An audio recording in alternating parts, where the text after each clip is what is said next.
मैं तो इतना निवेदन करूंगा कि राष्ट्रपति के पद में कुछ नहीं रखा है, उनको देश का प्रधानमंत्री नियुक्त करें मोदी जी, तब ना वो कुछ काम करके दिखाएंगी।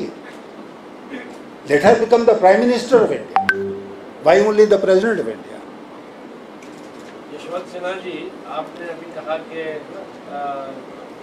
महाराष्ट्र में एक बड़ी पार्टी जिसका अभी आपने नाम लिया, उसने तो अपना समर्थन बता रहे कि दे दिया बीजेपी को, शिवसेना के। मैंने कहा ना, मैंने खुद ही कहा कि पहले उस पार्टी को तोड़ दिया उन लोगों ने, उस पार्टी की सरकार को गिरा दिया, उसके मुख्यमंत्री को अपदस्थ कर दिया, और उसके बाद जो ये पूरा खेल चल रहा है जिससे आप भी भली भांति परिचित हैं, मैं भी हूँ, उसी का इस्तेमाल करके उन्होंने उनको फोर्स किया कि तुम हमारे उम्मीदवार का समर्थन करो। ये this whole game became very clear Maharashtra वाला जब ये बात सामने आ गई। यशवंत जी, आप खुद भाजपा में रहे हैं, उस भाजपा में और आज की भाजपा में क्या फर्क दिखाई देता है आपको? मैं मानता हूं कि दोनों अलग अलग पार्टियां थी।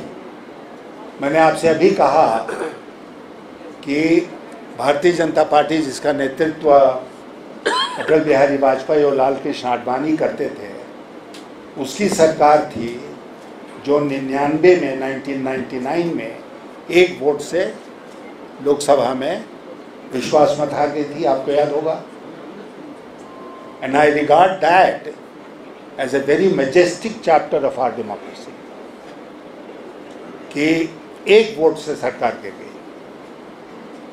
आप कल्पना कर सकते हैं कि आज भारतीय जनता पार्टी की कहीं की सरकार, केंद्र की या राज्यों की, एक वोट से पराजित हो जाएगी on the floor of the house. सोच भी नहीं सकते हैं। और आपको ये भी याद होगा कि उस समय विश्वास मत हारने के बाद वाजपेयी जी ने कहा था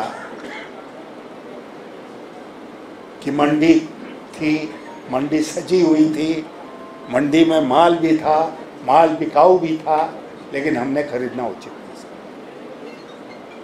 आज खरीदने की बात जो उमंग सिंह जी विधायक हैं उन्होंने साफ बता दिया।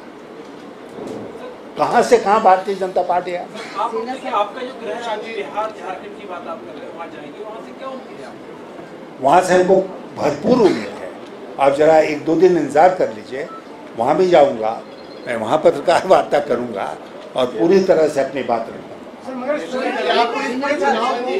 आप जिस तरीके के घटनाक्रम का जिक्र कर रहे हैं राष्ट्रपति चुनाव में, उसको लेकर के आप क्या कदम उठाएंगे या क्या आयोग से डिमांड करने जा रहे हैं? इस बात को लेकर के घटनाक्रम सामने आए हैं आप?